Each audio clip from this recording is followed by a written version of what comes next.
La Torah de Hayon, on va faire un petit résumé pour qu'on puisse rentrer dedans.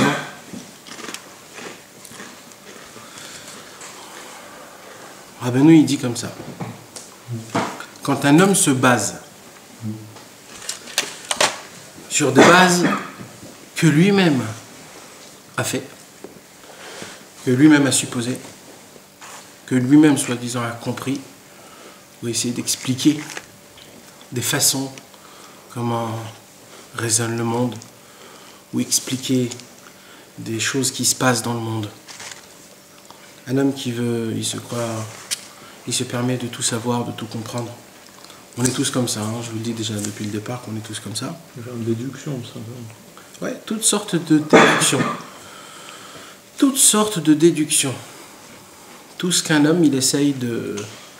Comme on n'aime pas rester dans le doute, on n'aime pas rester dans l'imprévu, on n'aime pas rester dans le point d'interrogation. Donc automatiquement, on essaye toujours de se baser, de se dire quelque chose. Bon. Si c'est dans le quotidien comme ça, dans la vie, c'est pas très grave. Mais le problème, là où ça devient grave, c'est là où tu commences à faire rentrer ces choses-là dans ta vie personnelle, dans des choix que tu as dans ta vie. Quand tu choisis des rabbins, quand tu choisis un travail, quand tu choisis l'éducation de tes enfants, quand tu choisis une femme, quand tu choisis ta parnassa, etc., quand tu as des choix à faire, ou même quand tu dois expliquer quelque chose à tes enfants, ou à ta femme, ou à toi-même, ou alors même quand tu prends un livre et que tu lis quelque chose, ça te marque.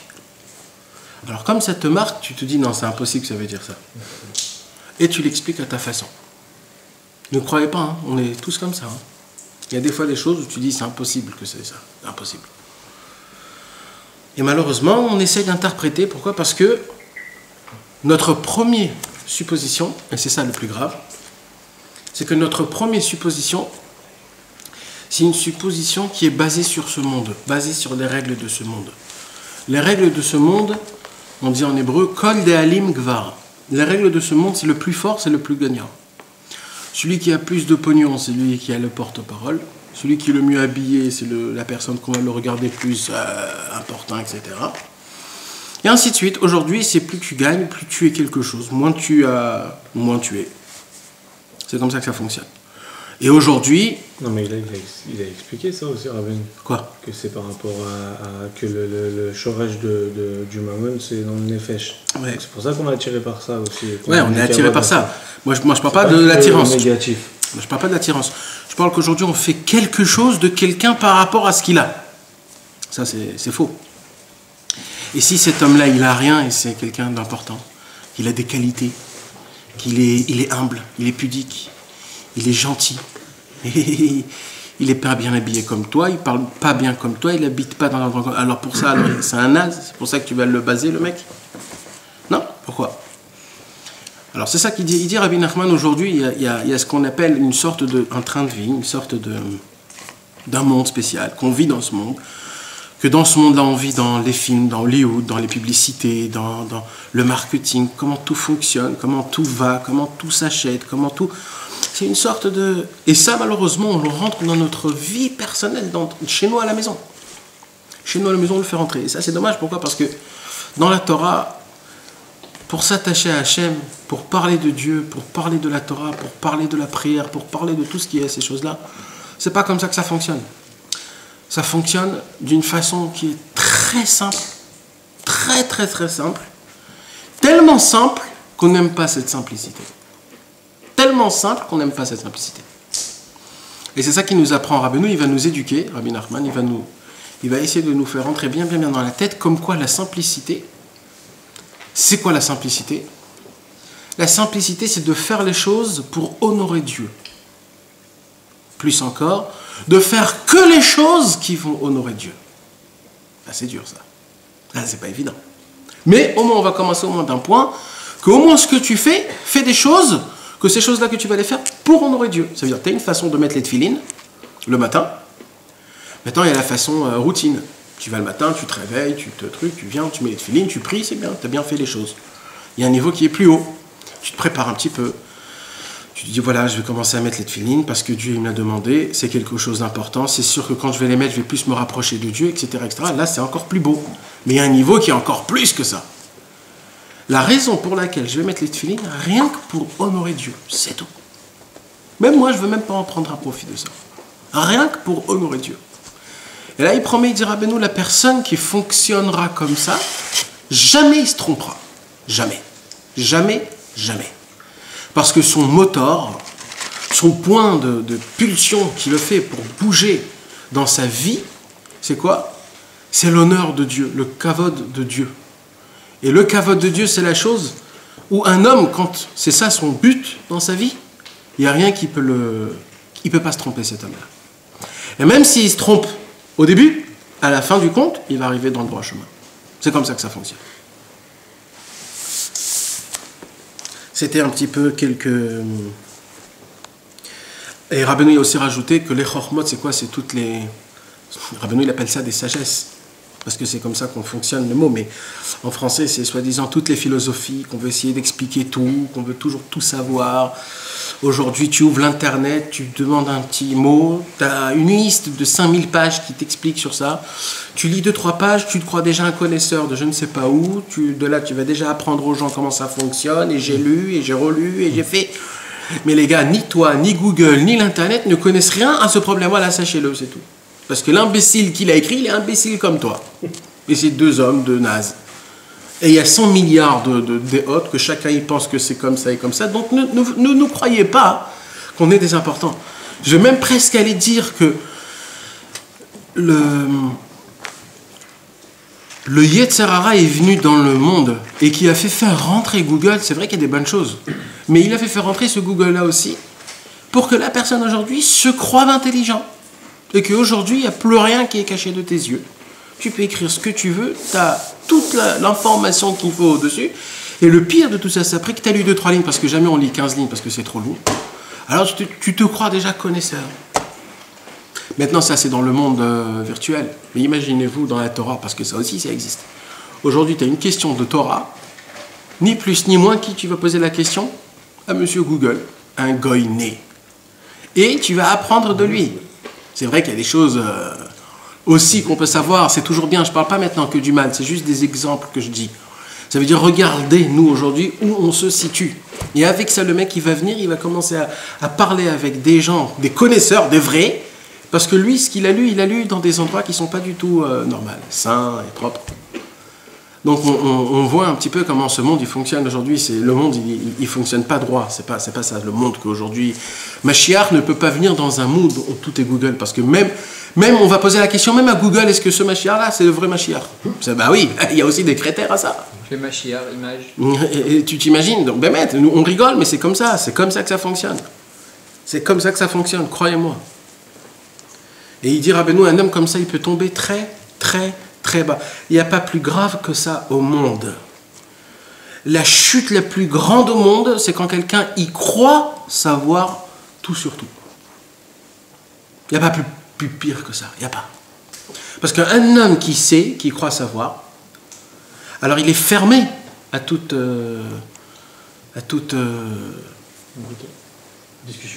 discussion. Il est fermé parce qu'il se croit. Imaginez-vous un docteur, d'accord? Il a fait des études de 7 ans. Et il s'y connaît, il a du savoir-vivre. Et il y a un petit gamin qui vient et qui va lui dire, tu sais, moi, c'est comme ça qu'il faut faire, etc., etc. Mais le docteur, il va partir, mais il va lui dire, mais dégage, qu'est-ce que tu veux? Qu'est-ce que t'as? J'ai fait 7 ans d'études, j'ai du savoir-vivre, j'ai sauvé des vies, etc. Maintenant, un homme qui est sage, qui est pudique, il est humble, il est prêt à entendre même une information d'un bébé, parce que va savoir, peut-être qu'il dit des choses que j'ai pas fait attention. Va savoir. Ça, c'est un homme qui est sage, un homme qui est prêt à entendre même de chez quelqu'un. La Gemara dans Masechet Ta'anit, elle dit comme ça. Donc, on voit dans la vie qu'une toute petite brèche de bois, quand elle est allumée et que tu la jettes dans un champ, elle peut allumer un champ en entier. Maintenant, le champ qu'elle va allumer, c'est un feu qui est énorme, d'accord? C'est une forêt en entière qui brûle. Mais c'est quoi qui l'a allumé? C'est une petite allumette. Mais dans cette allumette, c'était un feu qui était complètement tout petit. Alors, et la Gemara, elle déduit de ça, comme quoi, des fois, on peut apprendre même d'un petit. Parce qu'un petit peut allumer un grand. C'est comme ça que ça fonctionne. Dans la Torah, il n'y a pas... On doit apprendre de tout le monde. C'est ça dans la Torah. Maintenant, on va continuer. Et Rabbeinu Akadosh, Rabbi Nachman de Breslev va nous apprendre, va nous expliquer pourquoi en fait, c'est quoi la grandeur qu'on appelle l'honneur de Dieu. Rabbeinu nous a donné une promesse. Il nous a donné une promesse. C'est quoi cette promesse? C'est un homme. Tout ce qu'il fait, il le fait pour honorer Dieu. Jamais il se trompera. Jamais. Il dit plus que ça. Il dit on doit arriver à un stade où on fait que des choses qui vont honorer Dieu. C'est tout. Alors il explique. Il dit comme ça. Kida. Car sache. Ki shoresh kol abria ou akavod. La racine de toute la création du monde, c'est l'honneur. Pourquoi Akadosh Baruch Hu a créé le monde? Alors, il y a plusieurs réponses. Mais une des plus grandes réponses, que c'est écrit dans la Torah, c'est parce que Akadosh Baruch Hu, c'est un roi. Et un roi, il a de l'honneur. Maintenant, plus ce roi il est connu, plus il a de l'honneur. Plus on apprend de lui, plus on voit sa grandeur, plus il a de l'honneur. Maintenant, nous, on ne sait pas ce que ça veut dire l'honneur. Parce que nous, on compare l'honneur à des honneurs humains. C'est quoi un honneur humain? C'est quand on dit « Waouh, t'es beau, t'es fort, t'es riche, t'es important, t'es sage. » Alors, je reçois de l'honneur. Maintenant, cet honneur-là, c'est zéro. On ne parle pas du tout de ça. On parle de l'honneur. L'honneur, dans la racine, le kavod, la racine, la kavod, c'est quoi? C'est la vie. L'honneur, c'est la vie. On raconte une histoire, un jour, il y avait, le Baal Shem Tov il raconte, un jour il y avait à côté d'un mikvé, il y avait un homme qui était vieux, qui était assis à côté du mikvé, et qu'il était tout le temps avec un livre ouvert. Maintenant tous les gens qui passaient pour se tremper au mikvé, ils le voyaient avec un livre ouvert. Et tous, ils passaient, ils se trempaient, ils repartaient, et quand ils passaient et qu'ils repartaient, ils le voyaient tout le temps avec un livre ouvert. Et au fur et à mesure du temps, les gens commençaient à parler, comme quoi c'est un homme qui est érudit en Torah, comme quoi c'est un connaisseur, comme quoi c'est un homme important, on le voit, il est toujours là, etc., etc.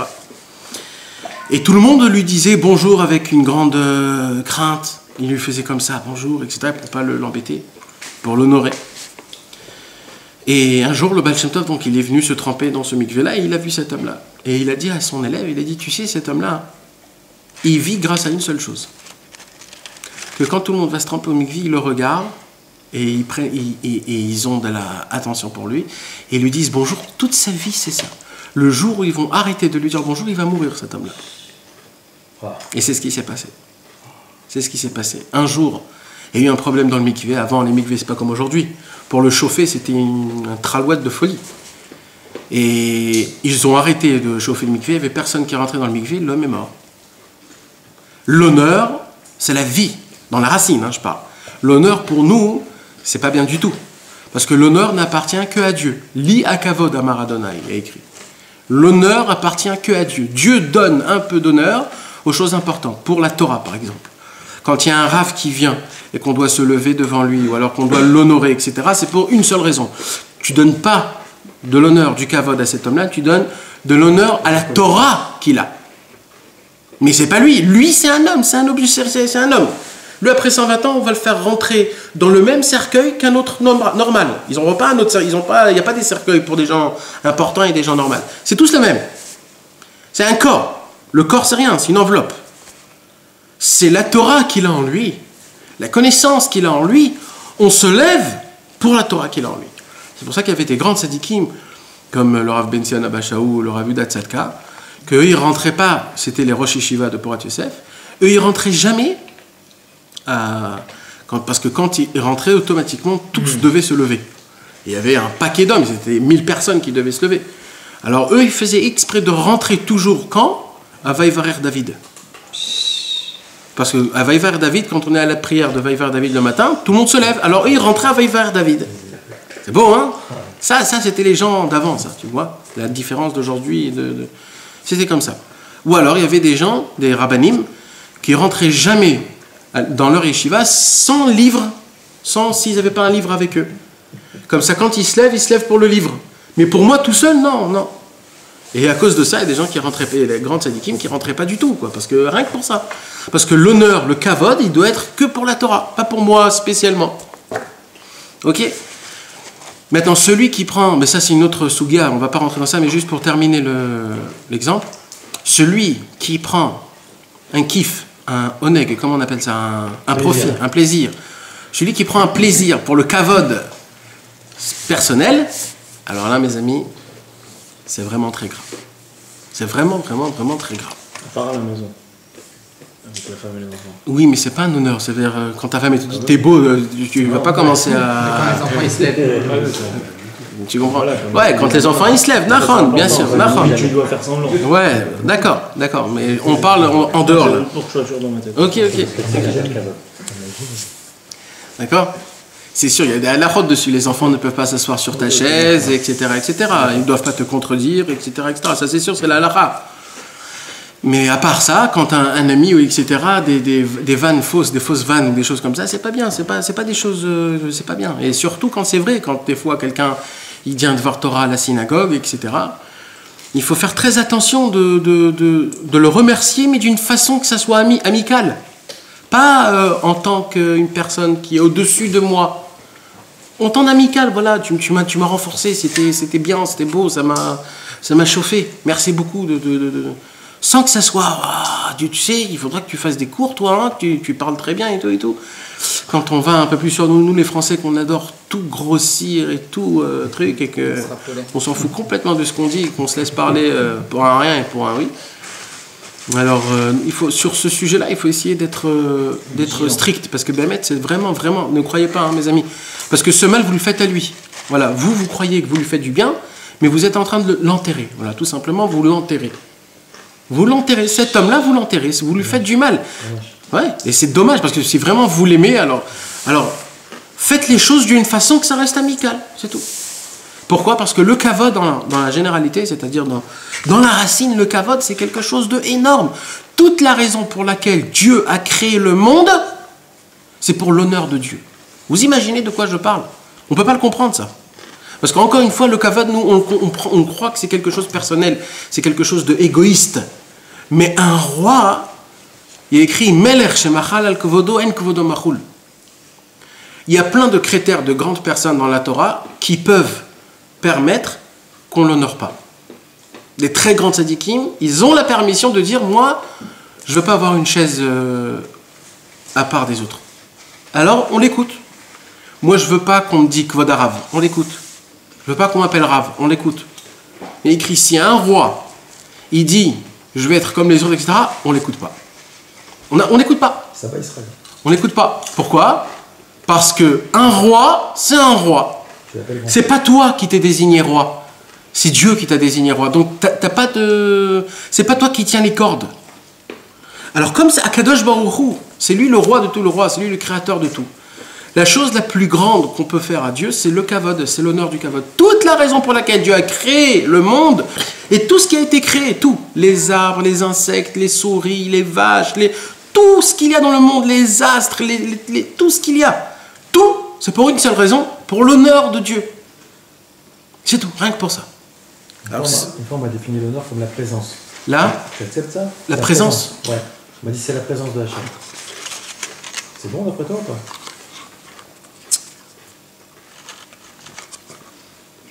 Je sais pas. Il faut voir le contexte. Mais je sais pas. À chaque fois qu'on parle de kavod, ouais, ça représente la présence de Dieu.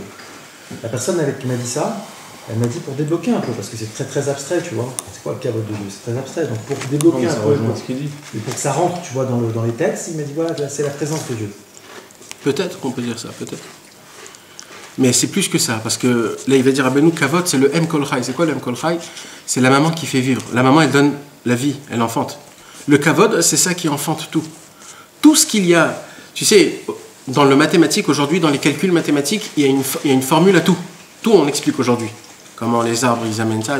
C'est un truc mathématique. Alors, en juif, dans la Torah, le calcul mathématique de la création, de la créissance, de la création, ouais, de la croissance, de la création, c'est le kavod. Le kavod, c'est ça qui fait. C'est la matrice. Non, c'est pas la matrice, mais c'est ça qui fait engendrer, qui fait fructifier. C'est ça qui donne vie à ce qui se passe. Tu comprends? C'est elle qui donne la vie, c'est le kavod, c'est comme ça, c'est le kavod de Dieu. Il y a un kavod de Dieu partout. Partout. Dans le café que je bois... C'est l'origine de la vie. Exact. Il y a un kavod de Dieu. Je ne sais pas c'est lequel, il faudrait le chercher. Mais il y a un kavod de Dieu dans le café. L'honneur de Dieu. C'est l'origine de la vie. Dans un bisli, il y a une formule spéciale de kavod de Dieu, que c'est la raison pour laquelle elle est là dans ce monde. Et ce kavod-là, les tzadikim, eux, ils connaissaient. C'est pour ça que les tzadikim, eux, par exemple, ils pouvaient manger des bisli, des bambas, etc. Pourquoi? Parce qu'ils voyaient dans tout ce qu'il y avait le kavod de Dieu. Mais normalement, un homme normal, pourquoi qu'il mangerait des bisli pour rien? Et des bambas, et du thon, et l'arissa, et des bonbons, et tout. Ouais. Ça revient. Ok, non mais vous me comprenez, nous on n'est pas dans ce niveau-là. Mais je parle dans l'origine. Dans l'origine, normalement, un homme, il doit manger que quand il a faim, et il doit boire que quand il a soif. Et quand il mange, c'est que du pain, et quand il boit, c'est que de l'eau. Normalement, c'est comme ça que ça devait être. C'est comme ça. On ne voit pas des vaches qui vont chercher des bislis et des bambas. Ils ont toujours leur même truc. C'est comme ça. Même si tu leur donnes une fois, ils ne vont pas te la réclamer. Mais nous, on est perdus par le goût, par les couleurs, par les formes, par les... Bekitsour. Donc c'est pour ça qu'on voit des fois des tzadikim qui se permettent à faire des choses que dans la normalité, ils ne doivent pas se permettre. Pourquoi? Parce que eux, ils trouvent un service divin, même dans ces endroits-là. Même dans ces endroits-là, ils trouvent un service divin. Il y a une sorte de travail, mais ça, c'est pas notre... En tout cas, il dit comme ça, Rabbeinu, je répète, Kida, Kishoresh, Kolabria ou Akavod, car l'essentiel, la racine de toute la création du monde, c'est le Kavod. Entre parenthèses, on est dans la malchoute. Ouais. Et le malchoute, c'est le Kayafemot. Exact, voilà. On est dans la sphère de la malchoute, et la malchoute, c'est le Kavod, exactement. Et il continue, Rabbeinu, il dit, qui? Car... Kol Mashebara Kadosh Baruch, car tout ce que Dieu a créé dans ce monde, lo baraou et la lichvodo. Tout ce qu'il a créé, Dieu, il a créé pour une seule raison, pour son honneur. Pour son honneur. Ça veut dire Dieu, il a pris le kavod, et dans tout ce qu'il a créé dans ce monde, tout ce qu'il a, il a jeté un peu de kavod partout. Kavod. Il a jeté plein de kavod. De son kavod, de son honneur, de sa royauté, de sa force. C'est ça en fait, c'est sa force, c'est sa royauté, c'est sa divinité. Même dans nous, il y a du kavod de Dieu. Même dans nous. Il a jeté partout. Il n'existe pas 1 centimètre, 1 millimètre dans ce monde qu'il n'y a pas un kavod spécial de Dieu. Il n'existe pas. Même dans des musiques, même dans des odeurs, même dans des lumières.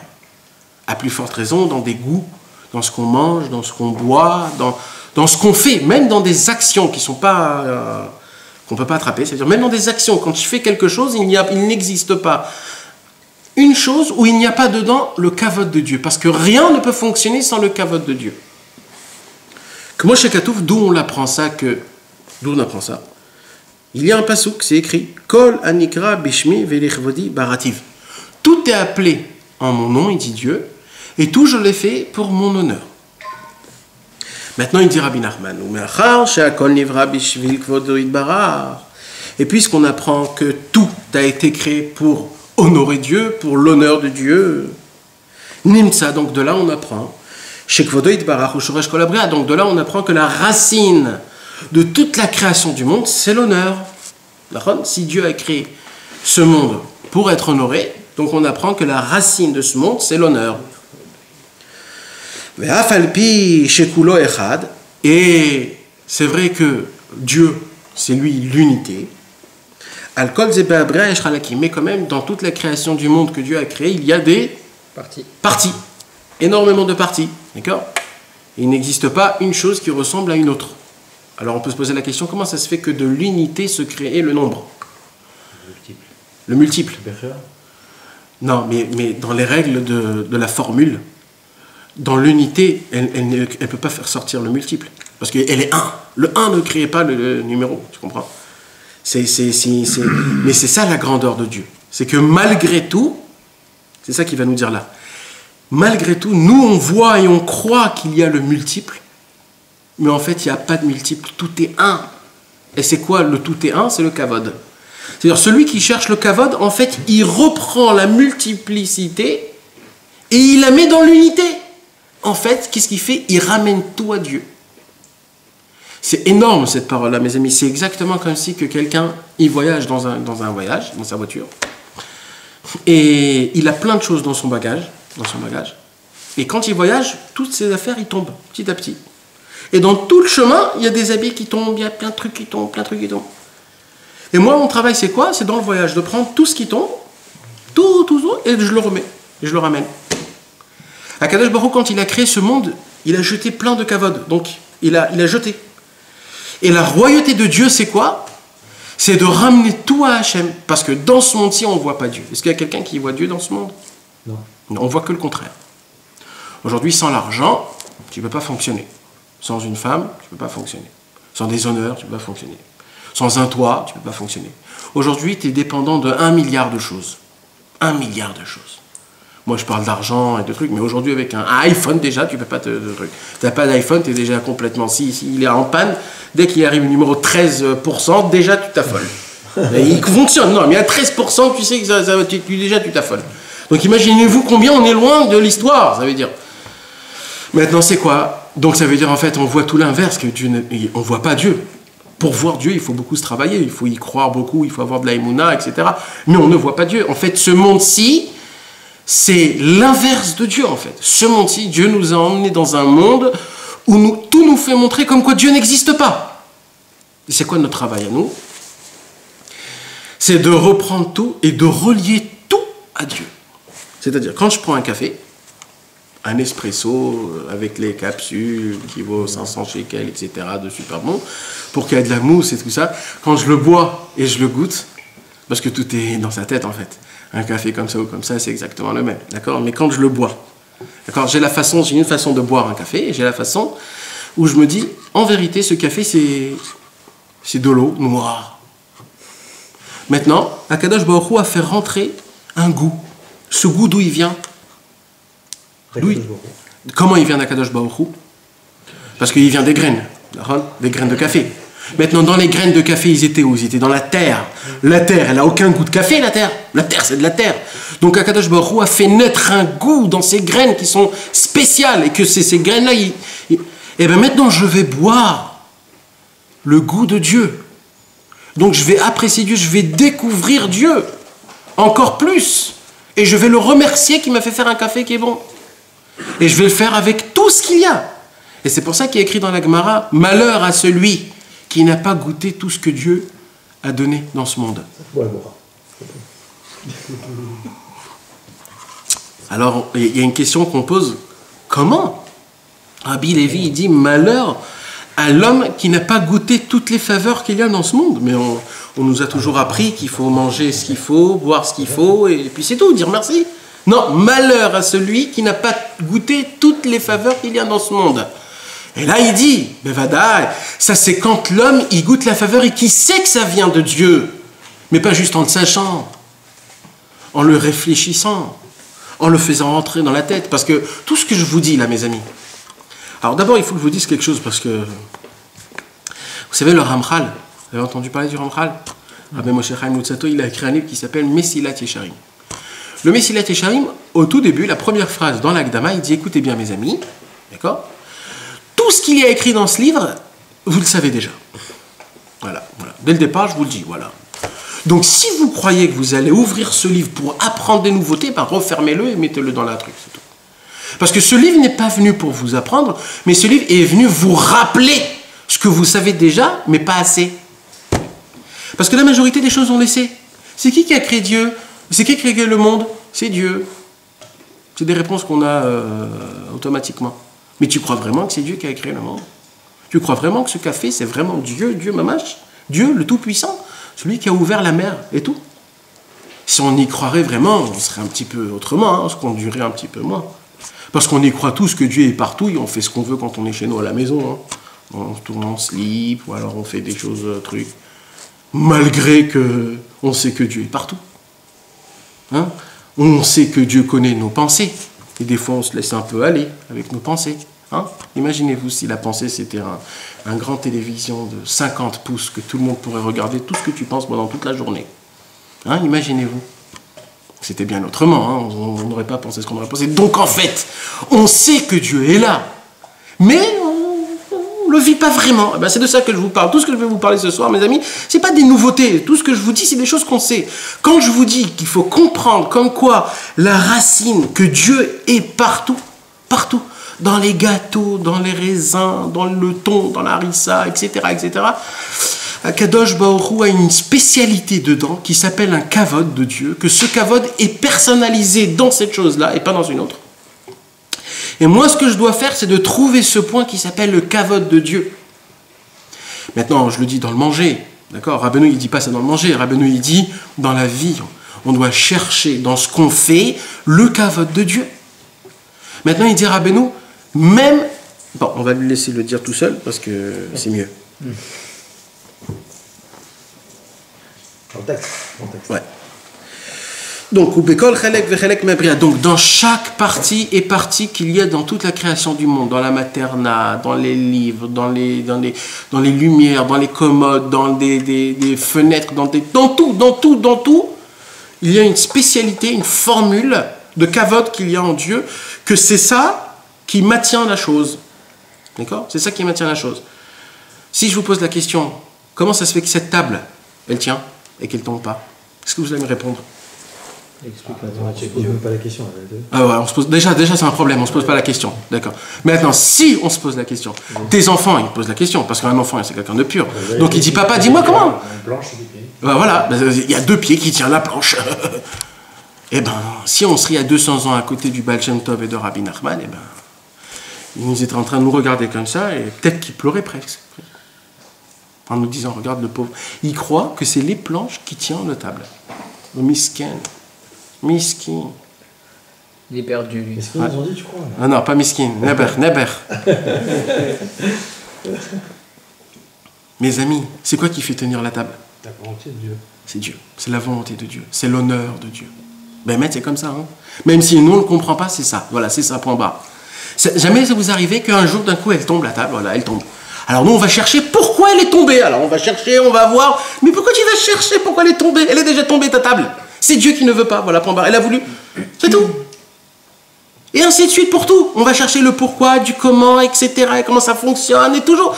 Et on va pas être tranquille jusqu'à qu'on va pas trouver le point qui a fait faire tomber la chose. Parce que sinon, on ne peut pas comprendre ça.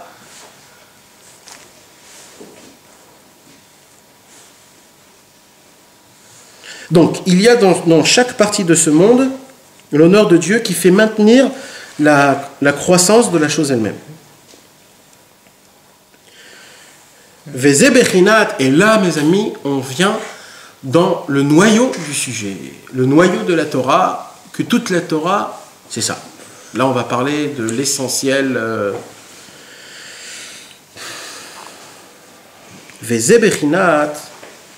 Et tout ce qu'on vient de dire là, c'est du même niveau de ce qui est écrit dans les Pirkei Avot, dans Pereke. Be'asara ma'amarot nivra olam. Le monde a été créé par 10 paroles. Ça veut dire quoi? Le monde a été créé par 10 paroles. Quelqu'un peut me dire, ça veut dire quoi? 10 sphirotes. Oui, il a parlé. 10 sphirotes. Et Omer Hachem, que la lumière soit, la lumière fut. Hachem, il a parlé. Hachem, il a parlé. 10 paroles? Non, je sais, je connais la suite. Dans Parashat Bereshit, si vous voyez, il y a écrit 10 fois Vayomer. Dans toute la création du monde, des 6 jours, dans ce que Dieu a créé, il a écrit 10 fois Vayomer. Vayomer, ça veut dire et il dit. 9. Ouais. 9 fois il a écrit, mais 10 fois. En fait, il a écrit 10 fois, d'accord? Il a écrit 10 fois Vayomer, et ça veut dire que Akadosh Baruch Hu, il a utilisé 10 paroles pour créer tout ce qu'il y a, tout ce qu'on voit aujourd'hui. Tout. Comme ça, c'est écrit dans les Pirkei Avot. Be'asara ma'amarot nivreu ha'olam. Alors, ok, on prend le Chumash et on va commencer à compter. 1, 2, 3, 4, 5, 6, 7, 8, 9. Et le 10e n'est pas là. Alors, comment ça se fait? Il y a écrit Be'asara, il y a écrit 10. Et j'en compte que 9. Alors, où il est le 10e Vayomer? Alors, il dit, le 10e Vayomer, c'est pas un Vayomer. Le 10e Vayomer, c'est la première parole. C'est Bereshit bara Elohim et Hashamayim ve'etaretz, au commencement Dieu créa le ciel et la terre. Ouais, c'est une création en soi. Puisque c'est la parole de Dieu, donc ils n'ont pas dit, la Torah n'a pas commencé à Vayomer, Dieu dit et au commencement, donc c'est une parole en fait qui est cachée. On a compris? C'est simple. La Torah, elle a commencé, et ce commencement de Torah, on l'appelle ça aussi une 10e parole. C'est la 10e parole. Donc sans qu'il y ait écrit Vayomer, c'est une parole. Et là, la question qui pose Rabbeinu, c'est pourquoi compliquer les choses? Dit qu'il y a écrit 9 fois, le 10e c'est aussi une parole, et on termine l'histoire. Bah oui, pourquoi être compliqué? Non, il y en a 101, mais en fait il n'y en a que 10. Ça veut dire, pourquoi compliquer les choses? Pourquoi compliquer les choses? Si c'est écrit, alors c'est écrit. Si c'est pas écrit, c'est que ça veut dire quelque chose. Si quand même ce n'est pas écrit, qu'on le dit que c'est une... Alors, le Zohar HaKadosh, il appelle ça Bereshit Ma'amar Satum. Le mot Bereshit, c'est un Ma'amar, c'est-à-dire c'est une parole qui est cachée. Caché ou fermé? Cachée. Caché. Satum. C'est comme ça que c'est écrit dans le Zohar. Et Rabbi Shimon Bar Yochai, il fait avec ça Un livre. un livre en entier. Un livre en entier. Avec que ce livre-là, pour comprendre, ils ont écrit des centaines de livres. Et ça, c'est pour comprendre. Hein. C'est le Tikkuné Zohar. Sur Bereshit. Rien que sur le mot. Rien que le mot. Le mot, Bet, Resh, Aleph, Shin, Yud, Taf. Rien que ce mot-là.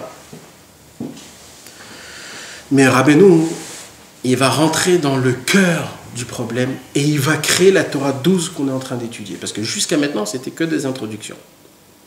La vraie Torah, il n'a pas encore dit. Là, c'est maintenant qu'il commence à construire la Torah, l'enseignement qu'il veut nous expliquer. Au fait est qu'il y a, le monde en entier a été créé par 10 paroles, que les 9 paroles, ce sont des paroles qui sont ouvertes, mais la première parole, c'est une parole qui est cachée, qu'on ne la voit pas. Pourquoi Dieu a fait ça? Pourquoi il n'a pas fait 10 paroles tout simple? Pourquoi il était obligé de prendre une parole et de prendre cette parole-là et de la cacher? Qu'on ne sait pas que c'est une parole.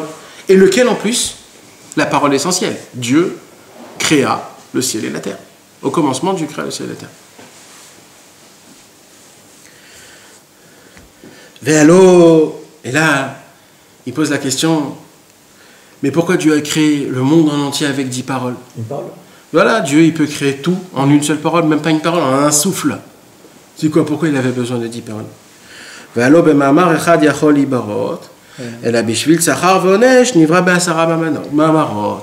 C'est pour tout ce qui est récompense et punition que Akadosh Baruch Hu a créé le ciel et la terre. C'est-à-dire, quand il y a 10 paroles, il y a 10 ordonnements, dispositions, commandements. Donc automatiquement, quand tu fais quelque chose, c'est comme si tu l'as reçu x 10, direct. Parce que Dieu l'a dit en 10 paroles. Alors c'est pour, en fait, pour nous donner beaucoup de srouillottes, et celui qui ne fait pas, malheureusement, eh ben, il en perd beaucoup. Ou Bechol Mamar, et là Rabbi Nachman il continue, il dit, et sachez que dans chaque parole que Dieu a créé, le ciel et la terre et tout ce qu'il y a dans ce monde, Yeshbo Bechinat Kavod Meyuchad, il y a un honneur de Dieu qui est très spécial. C'est-à-dire qu'il y a 10 sortes d'honneurs de Dieu, 10 sortes de kavod, 10 sortes de kavod très très très spéciales, que par rapport à ça, Dieu a créé le tout dans ce monde. Chez Ushorcho, que c'est ça la racine de la création. Quand Dieu a créé l'homme, il a créé avec un honneur spécial. Quand Dieu a créé le ciel, il a créé avec un honneur spécial.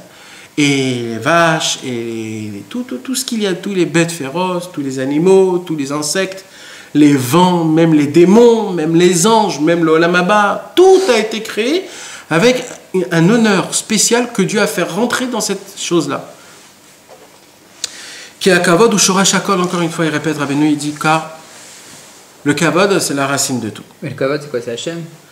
Le Kavod, c'est une puissance de Dieu qui est énorme, que c'est la croissance, c'est la vie de la chose. C'est une Truna?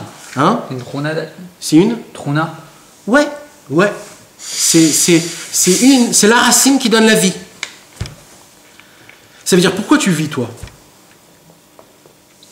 Pourquoi Dieu t'a créé? Parce que quand tu es vivant, tu honores Dieu. Tu comprends? Pourquoi cette pomme, elle est vivante? C'est une pomme. Parce que cette pomme, quand elle est là, elle honore Dieu. dans tout ce que Dieu a créé, il y a un point d'honneur que cette chose-là, si elle est vivante, ça veut dire qu'elle honore Dieu. Et il y a 10 sortes de kavod. Ah, à la racine, parce que Dieu a créé le monde en 10 paroles. Donc il y a 10 sortes de kavod. On peut appeler ça comme il a dit. C'est-à-dire il y a le kavod et 10 dérivés, ça. Oui, on peut appeler ça des sphirotes. C'est une sorte. C'est pour ça qu'il y a, là je suis en train de dire la continuation, mais c'est pour ça qu'il y a les 10 commandements. C'est pour ça qu'Abraham, il a eu les 10 épreuves. C'est pour ça qu'il y a eu les 10 plaies. C'est pour ça, on voit ce numéro qui se répète tout le temps. Parce que la racine de tout, c'est le kavod. Et c'est le numéro 10. Et le monde a été créé par 10 paroles. Tout, toujours ça se revient. Toujours ça se revient. Rabbi Nathan, il dit par exemple... Bon, non, là c'est trop... D'accord?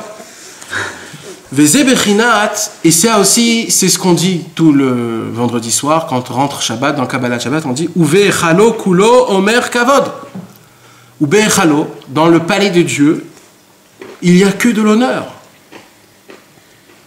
Shebechol ma'amar melubash bo kvodo itbarach shalideze nivra olam ki melo kol haaretz kevodo. Dieu remplit. Comment Dieu il s'appelle? Kavod. Dieu il s'appelle Kavod, c'est son nom. Melo kol haaretz kevodo. Le monde rempli de son honneur. Dieu c'est l'honneur, c'est le Kavod. Mais encore une fois, ne croyez pas qu'on parle du Kavod que nous on parle, hein. Pas quand on dit ce que t'es beau. Non, pas ça. Pas de ça. C'est quelque chose qui est naturel en fait, que t'as pas besoin de recevoir de quelqu'un qui dégage de lui-même. Ouais. Ça se fait tout seul. Contrairement à nous, qu'on a besoin de recevoir plus fort. C'est comme un roi, d'accord? Un vrai roi. Je sais pas si vous avez déjà vu, vous êtes allé au Maroc voir le roi du Maroc. Sans qu'on te dise que c'est le roi du Maroc, il y a quelque chose de spécial. Comme Shaoul, par exemple. Quand Shmuel il est venu désigner Shaoul le roi d'Israël, tout de suite il a reconnu. Il a dit lui c'est un roi. Il n'était même pas encore roi. Non, parce qu'il y a une sorte un dégage, tu dégages quelque chose. Ce monde en entier il dégage quoi? Vous savez, le Rambam, d'accord? Le Rambam me pose une question. Il dit il y a 2 commandements qu'on ne comprend pas comment Dieu peut nous ordonner une telle chose. C'est de craindre Dieu et d'aimer Dieu. Comment on peut demander à quelqu'un aime-moi ou aie peur de moi? Comment? C'est une sensation. C'est pas quelque chose que je me dis j'ai peur, alors tout de suite j'ai peur. Et quand je t'aime, je t'aime, voilà. C'est pas comme ça que ça fonctionne. C'est quelque chose, c'est un sentiment. C'est pas, tu peux pas ordonner un sentiment. Alors comment? Hachem il nous demande de le craindre et de l'aimer. Comment le Rambam il dit comment Hachem peut nous demander quelque chose pareil? Alors le Rambam il répond, et ça c'est tout au début de son livre. Le Rambam il dit le problème, combien on est tellement loin. Il dit normalement, quand un homme il sort dehors, et quand il voit les étoiles, quand il voit le soleil, quand il voit les arbres, l'automne, les 4 saisons, quand il voit le manger, quand il voit les bétails, quand il voit ce monde, comment il se fait, comment il est, tout de suite, il dit le Rambam, un homme simple, tout de suite, il tombe amoureux de Dieu en étant effrayant de Dieu, en se disant, le Dieu qui a créé ça, c'est quelqu'un d'énorme, c'est quelqu'un de très haut, de très fort. Donc il se crée en toi en fait une sorte d'amour et de crainte ensemble. Mais le problème, c'est que comme on vit dans ce monde, comme on a dit, un monde qui va... Tout est très vite, tout est passage, tout est tchic-tchac, tout est des sentimentales comme je ne sais pas quoi. Rien qu'avec une assiette aujourd'hui, tu peux avoir les 4 saisons dans une assiette. Tu peux avoir goûté le matok, le harif, le mar et le chamoutz. Tu peux avoir les 4 goûts en même temps. L'amer, le sucré, le salé et le piquant. Mais avant, c'est pas comme ça. Mais... Et là, écoutez bien ce qu'il nous dit Rabbeinu Akadosh. Donc, qu'est-ce qu'on apprend? Donc, on apprend en fait quoi? On apprend qu'en fait, on a un problème, c'est que malgré qu'on voit des énormes choses, on voit des choses de ce monde qui est tellement exceptionnel, des grandeurs. Un arc-en-ciel, par exemple. C'est pas beau un arc-en-ciel? Tu vois un arc-en-ciel, mais tu te dis, mais d'où ça sort ce truc-là? Comment il est venu? C'est tellement grand, c'est tellement beau. D'où ça vient? D'où? Quand tu vois des éclairs, quand tu es au bord de la mer, à Natania, tu vois les éclairs la nuit. Tu vois le ciel pendant la nuit, il devient tout blanc. T'entends des fois le tonnerre. Tu te dis, mais c'est quoi cette puissance? D'où elle sort cette puissance? Et ça, c'est quoi? C'est même pas un millième de ce qu'on appelle Dieu. C'est rien du tout. Ça, c'est un petit claquement des mains, des dents. C'est rien du tout. Donc tout de suite, on se remplit d'amour et de crainte envers Dieu. Mais le problème, c'est qu'on ne le regarde pas. C'est ça qu'il dit Rabbi Nachman. En vérité, il y a un honneur spécial qu'il y a dans toutes les créations du monde. Et ça, il faut le chercher. Il faut essayer de trouver Dieu partout. Il faut trouver Dieu partout, car Dieu est là-bas. Et l'homme qui cherche Dieu partout, cet homme-là, il reprend cette chose-là et il le remet à Dieu. Il relie. Il ramène Dieu, parce que dans ce monde, Dieu n'est pas. Entre parenthèses. Quand nous, on découvre Dieu dans ce monde-là qui se cache, alors là, c'est très très fort. Et là, il dit Rabbeinu, Ve'afilu be'averot udvarim ra'im chas ve'shalom shesham en kvodo yitbarach bebchinat ukvodi lacher lo eten שיש גבול הכבוד שלא יתפשט לשם ואף על פי שמלוא כל הארץ כבודו עם כל זה יש גבול כשמגיע למקומות הנ"ל שלא יצא לשם מבחינת וכבודי לאחר לא ייתן כנ"ל. Maintenant, les mauvaises choses, d'accord? On va prendre un petit exemple, les boîtes de nuit. Ou alors les endroits complètement déglingués, d'accord? Les endroits complètement déchirés. Complètement déchirés. Qui est complètement contre Dieu, contre la Torah, contre l'humanité, contre l'humain, contre ce qui est raisonnable. Si c'est créé, si c'est dans ce monde, c'est que c'est Dieu qui l'a voulu, d'un côté. Sinon, si Dieu ne veut pas, il n'est pas, point barre. C'est comme ça que ça fonctionne. Qu'est-ce qu'on a expliqué tout à l'heure? On a expliqué que si quelqu'un est dans ce monde, c'est que cet homme-là, il fait de l'honneur à Dieu. Sinon, il n'est pas. C'est le potentiel de le faire. Non, kavod, non, non. Au moment où il est là, il le fait. Non, tu as un kavod de Dieu, que tu le fais ou pas, il n'y a pas. Maintenant, c'est ton problème si tu fais mal. Mais toi, tu fais du kavod à Dieu, ça c'est sûr. Puisqu'on a dit que le kavod, c'est ça la vie. Tu comprends? S'il n'y a pas, t'es mort. Le kavod, c'est la vie. Donc automatiquement, Kadosh Baruch Hu, le fait est que tu es dans ce monde, tu honores Dieu. C'est comme ça. Donc maintenant, il dit Rabbi Nachman, qu'est-ce qui se passe pour les endroits les plus... Comment on peut appeler ça? Pervertis. Comment? Pervertis. Pervertis. Qu'est-ce qu'on fait de ces endroits-là? Est-ce que Dieu est là-bas aussi? Dans les endroits les plus complètement détachés de ce monde. C'est obligé que Dieu est là-bas, sinon cet endroit-là ne peut pas être. Tout son être, toute sa... C'est qu'il y a son existence, c'est que Dieu est là-bas. Dieu donne la vie à ça, obligatoirement. Même du kavod dans cet endroit. La question qu'on se pose, c'est comment? Non, mais c'est là aussi où tu peux voir la kavod de Dieu. Comment tu vois? Non, dans le sens où genre même là-bas, genre c'est pas forcément l'honneur, c'est la pitié qu'il a.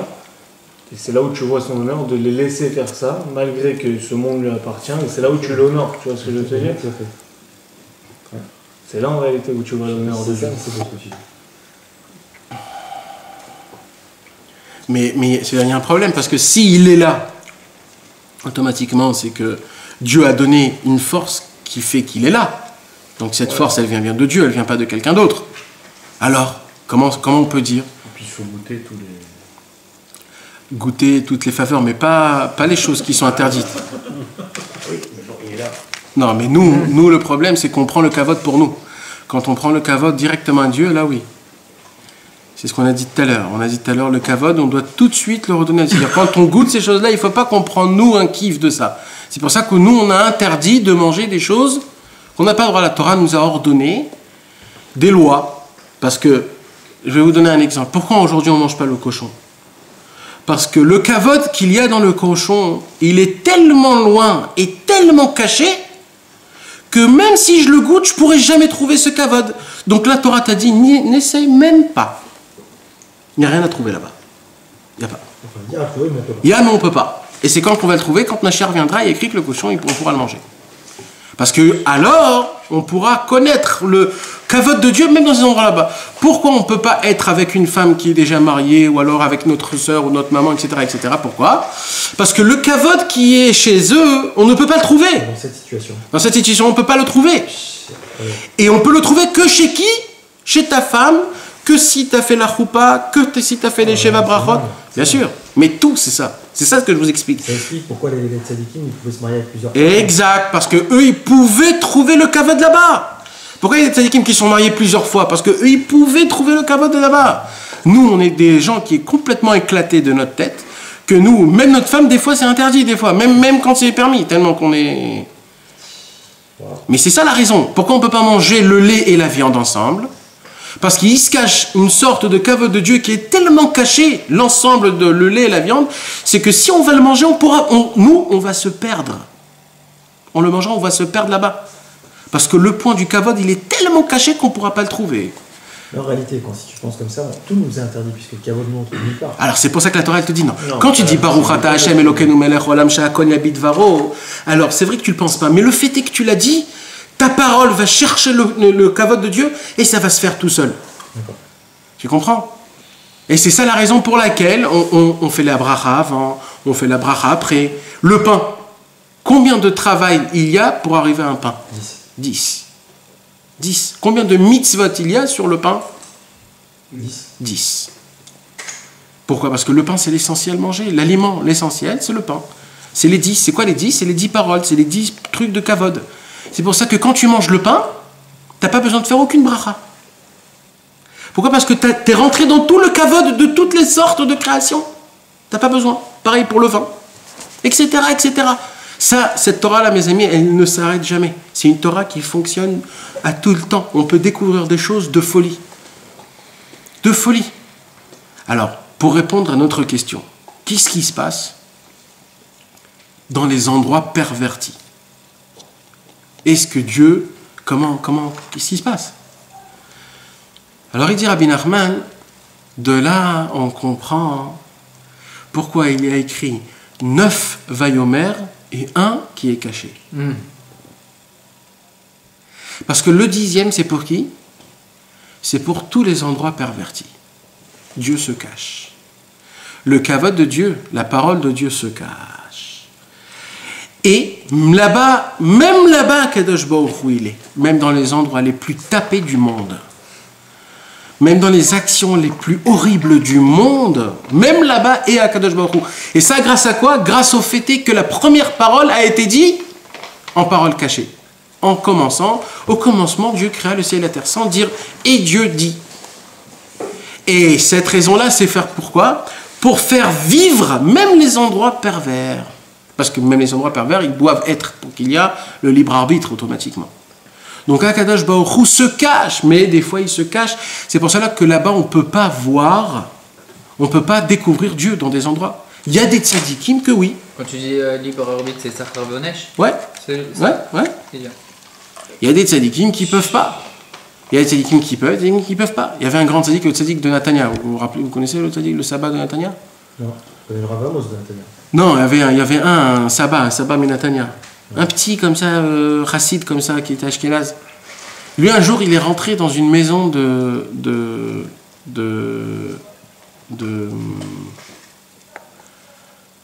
femmes qui se... Maison de prostitution? Ouais, de prostitution. Maison close. Alors, le monsieur qui était à côté, il a dit, Rabbi, il ne faut pas rentrer là. Il a dit, non, moi je rentre là-bas. Il est rentré là-bas, il est rentré dedans. Il est rentré, il rentre, et il voit une fille. Il a dit, tu sais, moi je suis ton grand-père. Et il a enlacé. Et cette fille, elle s'est commencé à pleurer, elle a commencé à être émouvant. Elle a dit, là où tu vas, je vais. Et cette fille-là, elle a tout jeté. Elle s'est mariée avec un Talmid Chacham. Maintenant, elle n'était ni son père, ni son grand-père, ni rien. Elle a dit juste, je suis ton grand-père. Ah oui, c'est pour ça que ça va. Ani Saba Shelah. Ça va Israël. Donc, ce tzaddik-là, il pouvait, tu comprends? Lui, il a trouvé le kavod de Dieu dans cet endroit-là. C'est ce qu'il a fait ça Israël avec nous. Mais nous des Français avec le Lacoste, le truc, mais c'était, on peut même pas y parler. Le pauvre, combien il a souffert de nous, Rav Israël. Mais Kitsour, c'est ça. C'est ça, les tzadikim, qu'eux, ils vont aller dans les endroits les plus horribles, parce que eux, ils ont une possibilité de trouver là-bas le point de Dieu qui est caché. Maintenant, ça, c'est un travail, mais on ne peut même pas s'imaginer, parce que là-bas, c'est Dieu lui-même est caché. Ça veut dire, tu t'imagines, c'est Dieu qui se cache, et c'est la cachette la plus mondiale au monde. C'est Dieu qui se cache de toi, va le trouver maintenant. Tu ne peux pas le trouver. Non. Il n'y a que des tzadikim exceptionnels, que eux, toute leur vie, c'était quoi? C'était ramener des gens à la Torah, que eux, ils ont peut-être une clé, et même, va savoir, ils ne sont pas sûrs. Mais c'est une sorte de Messirut Nefesh, qu'ils arrivent à être Moser le Nefesh. Vous comprenez maintenant toutes les choses qui sont interdites. Pourquoi ils sont interdits? Ils sont interdits parce que le point de Dieu, on ne peut pas le trouver. Donc ils sont interdits pour nous les Juifs. Maintenant, qu'est-ce qui se passe? Les choses qui sont permises pour nous, il y a des travails de faire pour essayer de trouver la Nekuda de Dieu. Quand on fait le pain, il y a la frachatra là, il y a les troumot, maasrot, il y a orla, il y a énormément de choses jusqu'à que tu arrives à la fin et tu peux manger le pain. Avant qu'on mange, par exemple, une vache. Une vache, c'est très animal. Comment un humain comme nous, on mange quelque chose de aussi bas? Un animal, on va manger un animal, nous. Il y a écrit que quand on mange, l'animal, elle fait effet sur nous. On devient un peu comme eux. Comme ça, c'est écrit. Donc ça veut dire on se rabaisse. Alors comment? Non. C'est pour ça que nous, les Juifs, avant qu'on mange l'animal, on va chercher le point de Dieu. D'abord, on fait la shrita.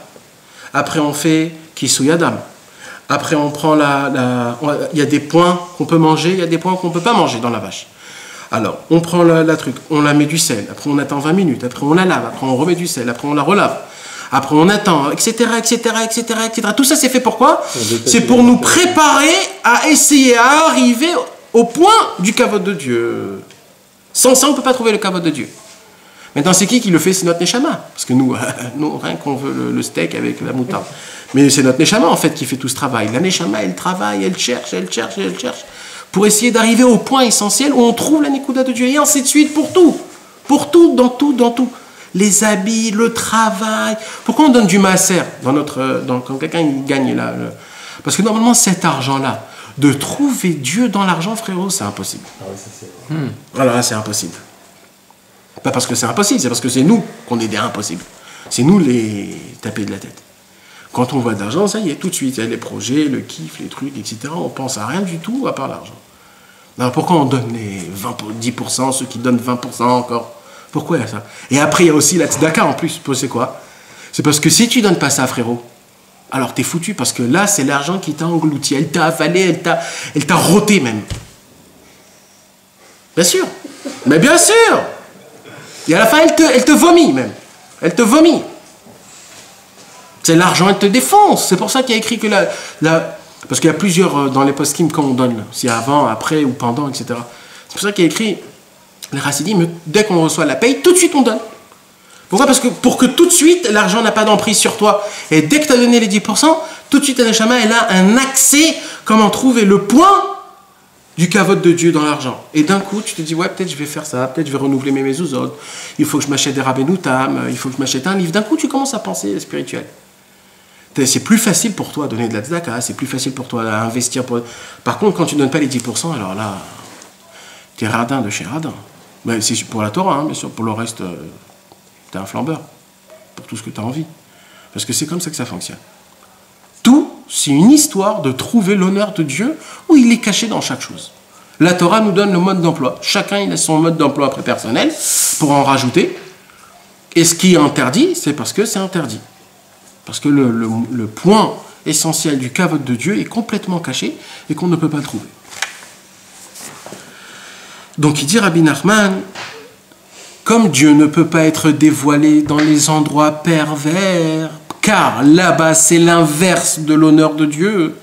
C'est quoi l'inverse de l'honneur? Déshonneur. Le déshonneur. Là-bas c'est le déshonneur de Dieu. Comment? La honte? Pas la honte, non, pas la honte. Le déshonneur, on va appeler ça le déshonneur. Comment t'as dit? Archouma. La harchouma. Mépris. Le Mépris. Mépris? Ouais. on va dire le déshonneur, on va dire le déshonneur, parce que là-bas c'est quoi? C'est le déshonneur de Dieu. Pourquoi? Parce que c'est exactement l'inverse de ce que Dieu a écrit dans la Torah. Quand on voit tous les endroits comme ça, tous les endroits pervers, c'est le déshonneur. Alors comment on dit que dans tout il y a l'honneur de Dieu, et même dans ça il n'y a pas l'honneur? C'est pour ça que Dieu, là-bas, il y a un honneur, mais cet honneur, il est caché. Pourquoi il est caché? Parce que c'est le déshonneur. Alors Dieu est complètement caché. Veyesh gvul ekol kavod vekavod shemilubash bechol ma'amar ou ma'amar ma'asara ma'amarot kanal shelo itpashet lemkomot haritzanim kanal. Maintenant, dans les 9 autres paroles, ce sont des niveaux jusqu'à où l'honneur peut arriver. Ce sont des tuyaux. Le premier honneur, il peut descendre que jusqu'au tzadikim. Plus bas, il ne peut pas descendre, parce que c'est le déshonneur plus bas. Après le deuxième, il descend même chez les gens qui ne sont pas des tzadikim, ce sont des gens normaux, pas des fauteurs. Le troisième, il descend même dans les endroits, jusqu'à le déshonneur complet. Le déshonneur complet, c'est terminé. Pour le déshonneur complet, il faut la première parole, la parole qui a été cachée, qu'elle se cache là-bas pour maintenir la présence et la création. Avalda message.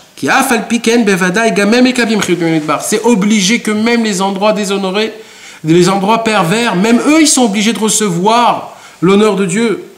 Même les endroits pervers au bâté avodazara, même les avodazara, même les comment ça s'appelle? Les idolâtres. Comment ça s'appelle les synagogues goy? Les églises, ou alors les trucs des Arabes, comment ça s'appelle? Ou les mosquées, c'est des endroits là-bas où ils sont aux Indes, chez les Maradous, comment ça s'appelle, les Bouddhas et toutes ces choses-là. Même eux, c'est la Vodazara. Mamash, eux, ils font vraiment de la Vodazara.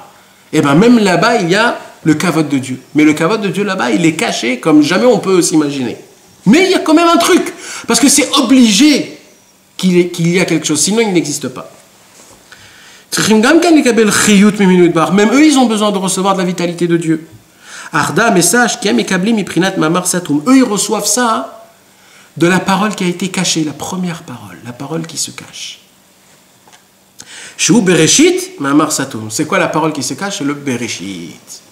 Bereshit, la première mot, c'est une parole que Dieu a dit, mais ce n'est pas écrit que c'est Dieu qui l'a dit, ça veut dire c'est habillé.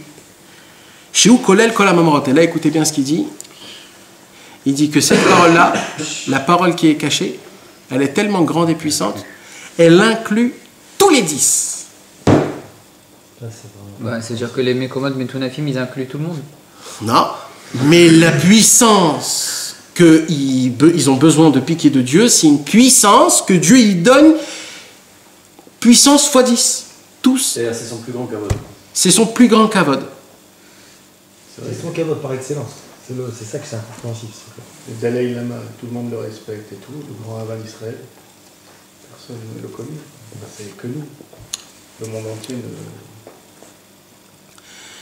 Et ainsi de suite, on peut voir énormément de choses. C'est débile, c'est comme ça. Ouais. C'est ça. Qu'est-ce qu'il amène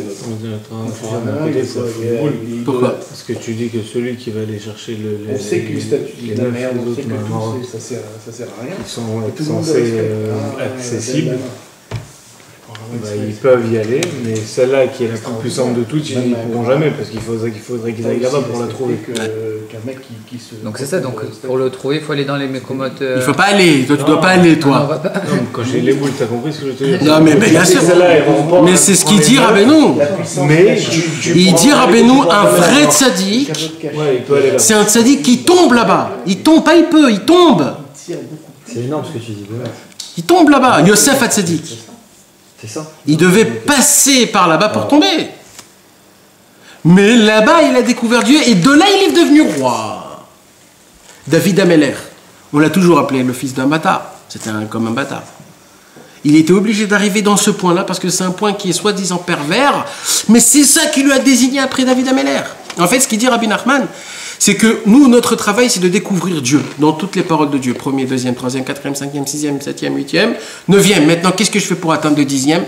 Bam, il va te faire un croche-patte. Et là, tu vas tomber pas du 1er, tu vas tomber du 9e. Et frérot, de se réveiller après 9 coups, alors tu te réveilles pas. C'est comme ce qu'a écrit Avraham Avinu, c'est ce qu'il a fait Avraham Avinu. Avraham Avinu, Dieu, il a commencé à le... Comment on dit? L'éprouver. Première, deuxième, troisième, c'était facile pour lui. Quatrième, cinquième, sixième, septième, huitième, neuvième, il n'en pouvait plus. Le dixième, qu'est-ce qu'il lui a dit? Il lui a dit, ben ton fils, tu l'égorges. Alors là, c'était fini. C'était fini. C'est bien fait, c'était pas fini. Oui, mais il y avait un problème, Abraham. C'est que Akadosh Baruch Hu lui a dit, c'est dans ce fils-là que tu vas avoir toutes les descendances. Là, il lui dit à Hachem, il lui dit de le mais oui, il l'a fait, mais il avait un problème dans sa tête, Abraham. Il disait, il y a un problème. Akadosh Baruch Hu, il se contredit. C'est vrai qu'il avait un problème. Non, c'est Abraham. Abraham, il savait pas. C'est écrit Aïe, c'est pas lui. Oui, mais c'est une autre chose. Yitzhak, ce qu'il a fait. Il était préparé pour ça, dès le début. Yitzhak, c'est une autre histoire. C'est Mamash, une autre histoire. Abraham, son point, et c'est pour ça qu'il a écrit comme ça. Il a écrit, c'est Abraham. Il serait tombé, il n'aurait pas fait ça. C'est comme si qu'il n'avait rien fait. T'imagines? Il en a fait 9, de folie. Et si tu ne fais pas le 10e, c'est comme si tu n'as rien fait. Pourquoi? Parce que c'est le Bereshit Mahamar Satoum. Et ce secret-là, mes amis, c'est un secret qui est exceptionnel. C'est quoi ce secret-là?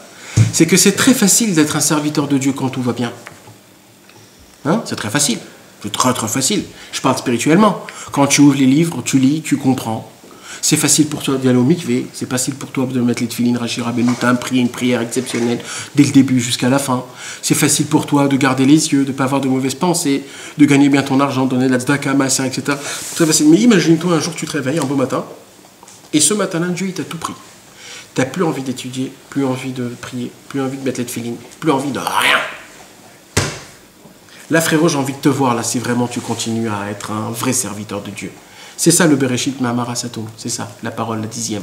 La 10e parole, c'est quand Dieu lui-même, il se cache, il n'y a plus Dieu. Il n'y a plus rien. Tu n'as plus envie de rien, frérot. Parce que l'essentiel, c'est de trouver Dieu dans cet endroit-là. Parce que ça ne s'appelle pas trouver Dieu quand tout va bien. Tu n'as rien fait. Mais un homme qui naît dans une... C'est peut-être que j'ai fait tellement de bonnes actions que je l'ai mérité. Ce confort. Non, le mérite, c'est qu'à 120 ans. Là, dans ce monde-ci, tant qu'on est vivant, on est en service divin. On est un serviteur. D'accord? Imagine-toi maintenant quelqu'un qui naît dans une famille qui est religieuse. Il arrive à 20 ans, il devient un Talmid Chacham. Mais cet homme-là, c'est un Talmid Chacham, ok. Mais s'il serait né dans une autre famille qui est complètement chiloni, aussi à 20 ans, il serait arrivé dans la même chose? Non, pas du tout. Donc c'est quoi en fait sa grandeur? Alors Akadosh Baruch Hu, comme il aime un homme comme ça, parce qu'il est quand même arrivé à 20 ans à Talmid Chacham, on lui a dit, on va lui faire son parcours du mec qui est né dans une famille. Et on va commencer à lui enlever petit à petit des choses. Et là, on va voir s'il est vraiment sincère. Là, si c'est un vrai serviteur de Dieu. Prends un combattant, ok? Prends un khayal, comment on dit, un soldat. Ce soldat-là, c'est un soldat de père en fils. Il est né dans les camps, etc. Il connaît tous les trucs. Le général, il dit, ça, c'est un budget exceptionnel. Mais là, tout ce qu'il fait pour lui, c'est quelque chose de normal. Je vais le prendre, je vais l'amener aux Indes. On va voir là-bas qu'est-ce qu'il va faire. Alors le soldat, il va dire, mais pourquoi il me fait ça? Moi, je suis très bien là où je suis. Voilà, j'ai des... Mais non, c'est parce qu'il t'adore et qu'il t'aime. Il veut te faire montrer, il veut que tu sois le vrai 100%, pas un 10% qui est déjà tout né. Il veut que tu sois un vrai 100%, il veut que tu trouves Dieu même quand Dieu n'est pas. Et ça, tout le monde doit le chercher. Et même, je vais même aller dire qu'on est dans une époque de Bereshit Mahamar Satoum. On est dans une époque où Dieu se cache complètement, on n'a plus rien. Parce que les 10 Mahamarot, là, les 9, tous les tzadikim l'ont déjà fait. Au début, Abraham, Yitzhak, Jacob, Moshe, ils ont tous trouvé Dieu. Avant, il y avait des centaines de tzadikim. Avant, il y avait des pages jaunes. Comment on appelle les pages jaunes? L'annuaire. Avant, il y avait un annuaire que de tzadikim. Voilà, tu choisis, je veux le tzadik un tel, qui vient du Maroc, du Tunisie, de la Turquie. Il y avait un annuaire avant, tellement il y en avait des tzadikim. Aujourd'hui, il n'y a même pas un numéro d'un téléphone. Même dans les pages jaunes, il n'y a pas d'autre chose. Il n'y a rien aujourd'hui. Aujourd'hui, tu veux chercher un tzaddik, il n'y a rien. Quand tu vas chez lui, on te dit que l'autre, il est meilleur. Quand tu vas chez l'autre, on te dit que lui, c'est un truc. Et quand tu vas chez l'autre, on te dit c'est le truc. Tu ne sais plus quoi faire. Et quand tu y vas, tu es complètement défoncé. Tu ne reçois pas de questions ni de réponses. Tu ne reçois rien du tout. Comment ça se fait, ça? Hein? Tous les miracles qu'on raconte avant, pourquoi ça ne se passe pas aujourd'hui? Pourquoi? C'est parce qu'aujourd'hui, on est dans la 10e parole, mes amis. Aujourd'hui, Dieu, il se cache. On vit le Bereshit Mahamar Satoum. Aujourd'hui, on vit là où Dieu n'est pas. Maintenant, ce que Dieu, il demande, c'est qu'une seule chose. Il ne demande pas 1 milliard de choses. Une seule chose, Dieu, il demande. Trouvez-moi. On joue à cache-cache. Cherchez-moi, trouvez-moi. C'est pas difficile de trouver. Avec la, quand elle va être la Géoula? Maintenant le retour du peuple juif sur sa terre. Ouais, pour ça il faut le voir, bien sûr, bien sûr. Mais ça il faut le voir, malheureusement il y a même des gens qui sont aveugles à ça. Il y a aujourd'hui même des gens qui sont aveugles à ça.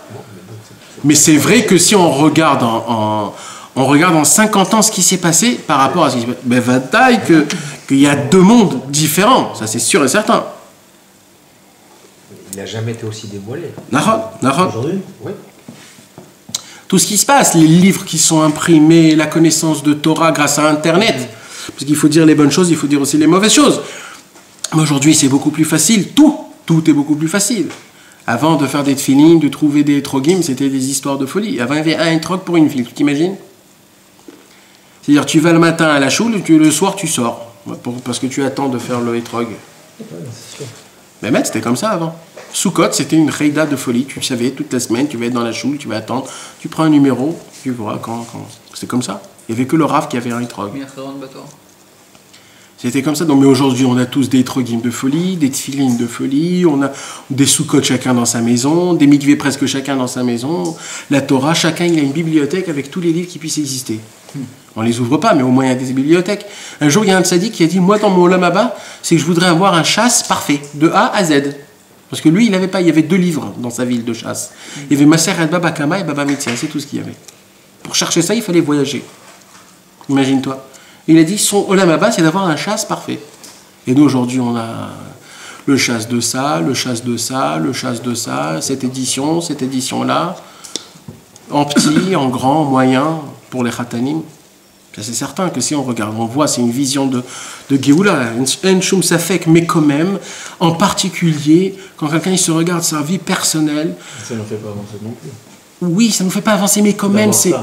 Oui, mais quand même, c'est une sorte. C'est une avira, c'est une avira, c'est une ambiance, c'est une atmosphère de Géoula. Mais. Les temps changent aussi.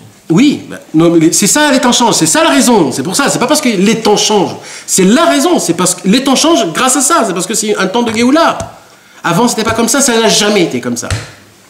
C'est parce qu'on est en temps de Géoula, que Baruch Hashem c'est bientôt le Mashiach qui va venir.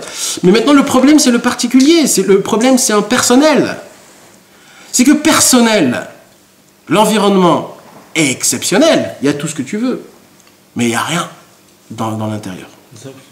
Il n'y a rien dans l'intérieur. Malheureusement, on est complètement vide. Au lieu d'avoir sur la bibliothèque, laver dans la tête. On est complètement vide. C'est ça qui dit Rabbi Nachman, il faut chercher le point. Il faut chercher le point du kavod de Dieu, où Dieu est caché dans cette histoire. C'est pour ça qu'à la fin des temps, qu'est-ce qu'il dit à Kadosh Baruch Hu? Il dit une seule chose. Trouvez-moi. Ayez la émouna, la foi. Mais pas la foi, ouais, j'ai la foi, j'ai fait tchouva. Non, je ne parle pas de ça, mes amis. Je parle qu'on brûle de foi. On brûle de foi. Jusqu'à aller dire, hey, frérot, t'es allumé là ou quoi? Comment tu parles? Comment tu y arrives tout ça? Comment tu y arrives? Il n'y a aucun chemin. Pas shoot d'avoir la foi, c'est tout. Tout simplement. Tout simplement. Ok, j'entends, je veux le faire maintenant. Je fais comment? Il faut pas se tenir à interpréter les choses par les interprétations de ce monde. Tu interprètes tout, à la fin du compte, ça se résume à Dieu. Dieu veut comme ça, Dieu veut comme ça, Dieu il m'a fait rentrer dans ma tête comme ça. Tout c'est Akadosh Baruch Hu, tout c'est Hachem, je m'appuie qu'à lui. Tout c'est Akadosh Baruch Hu. Il faut essayer de trouver le point vivant de Dieu dans chaque chose. Chaque goût que tu prends, tu te mets dans ta tête que ce goût c'est Akadosh Baruch Hu qui l'a fait rentrer et qui a voulu par providence divine de donner une valeur comme ça de goût. La pomme, il y a des fois des pommes qui sont amères, des fois qui sont sucrées, des fois qui sont très sucrées, des fois qui sont juteuses et des fois qui n'ont aucun goût. Nous, tu sais, le problème qu'on a, c'est qu'on veut, quand on veut trouver Dieu, on veut trouver, par exemple, dans une situation qu'on vit, on veut trouver une explication, une raison, tu vois.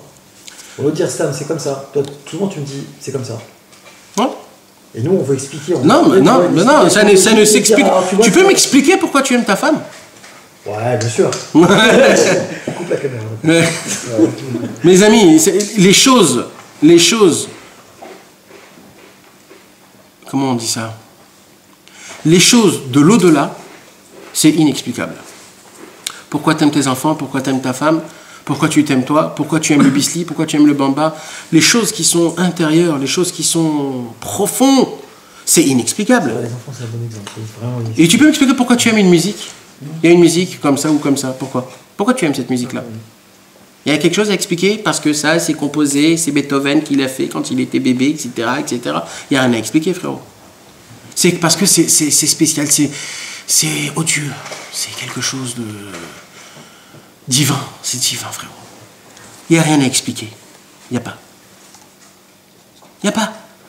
Il faut croire, c'est tout, point barre. Dieu, il est là, c'est tout. On a toutes les capacités, on a tous les ustensiles. On les a en nous. Il ne faut pas les chercher, on les a en nous. Il faut chercher Dieu. Chercher le point vital qui fait créer, qui fait naître tout.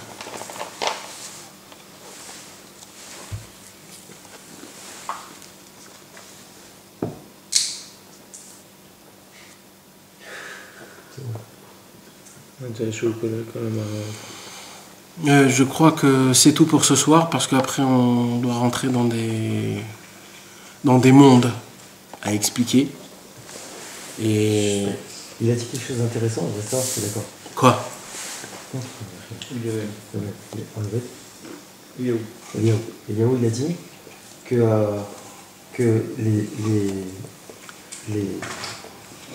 les choses de la Touma, comme la Touma par exemple, c'est des choses qui sont très très tamées, pourtant qui sont très célèbres. Et il a dit, peut-être que c'est justement parce qu'il tire cette vitalité du Mahamar Satoum, qui est la plus grande, mais sans le savoir. Ouais, bien sûr, sans le savoir, mais bien sûr. Toutes les grandes choses, tout. Plus tu vois que c'est connu et que c'est respecté, plus sache que c'est très grave. C'est très très grave. Un film, par exemple, qui est hyper connu, que le monde entier l'a vu, ce film, je sais pas, sache qu'il y a dedans des choses que tu sais pas, qu'ils te font rentrer des virus dans ta tête qui te déforment tout. Qu'à cause de ça, ça te déchire ta tête. Même des sensations, hein. Même les endroits tordus, là, on parle. C'est dans les guides, c'est dans les trucs, tout le monde en parle, c'est à la télé et tout. Pourtant, la belle synagogue qui est à côté, où il y a des grands Talmid Chacham, c'est pas connu. C'est débile. Non, c'est pas débile, justement. Oui, enfin, ça, non. C'est dire quoi la phrase d'après? Quel? Vakavod, Hashem Alamar, Satoum, ou Satoum, Venelam, Betarkik, Astara. Il est caché du fin fond de toutes les cachettes. Vedavar Zei Efchar Lavin. Et ça, on ne peut pas comprendre, dit Rabbeinu.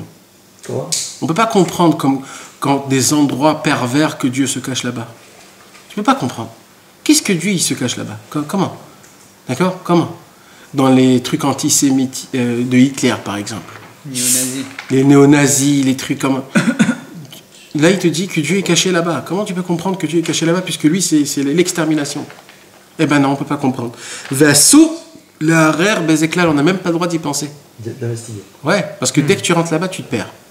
Sauf certains tzadikim que il y avait des tzadikim qui ont essayé, soi-disant, de rentrer, de trouver Dieu là-bas, et eux-mêmes, ils se sont perdus.